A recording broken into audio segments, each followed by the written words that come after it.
We are children and young people from the Making Noise project. And we want to show you what it can feel like for a young person going through this journey.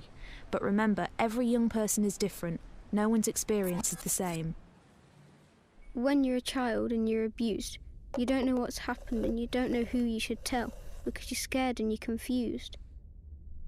For a child, no matter what age, to say the actual thing, attacked, raped, assaulted, abused, it's very hard because you're young. You don't want to know those words. You don't want to tell your mother. You don't want to tell anyone, so you stay quiet about it and you're trapped. Your feelings are trapped inside you and you don't know what to do. It's as if you've locked yourself in a prison. Eventually I did tell my mum, and I was so worried she wouldn't believe me. But she did, and then we went to the GP. This is where the whole journey began, really. Well, after you've told the first person, it gets much easier to tell a second and third.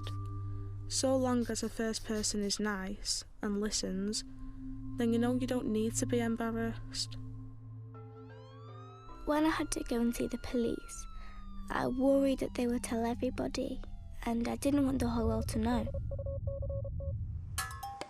My police officer was funny and he was understanding, but just when you find one you can trust, they suddenly go off the radar. Then you're stuck with the people you feel like you can't talk to. You feel like people are going to judge you? People are going to look at you differently? I had to do the video evidence, whether record everything. I don't know if that was more traumatising than the actual abuse I went through. I thought, it's literally like the whole thing's happening again. It's like a couple months before court, and you feel like it's going to take forever. But then like 2 weeks before, it feels like it's moving at 1,000 miles an hour. I was terrified to go to court. Adults would talk to me like I was a baby and be on their tiptoes around me. Children don't want to be classed as one. They want to be classed as a human being. When I first went to counselling, I was in this kind of bubble. But after a few years of working with my project worker, she said to me, "You've been shining." And I said, "I think it's because of you. I've now got my confidence back." The number one thing you can't do is bottle things up. You might want to, but it just doesn't help. This place has made me feel more able to talk. The abuse was not my fault. Because of this place, I know that.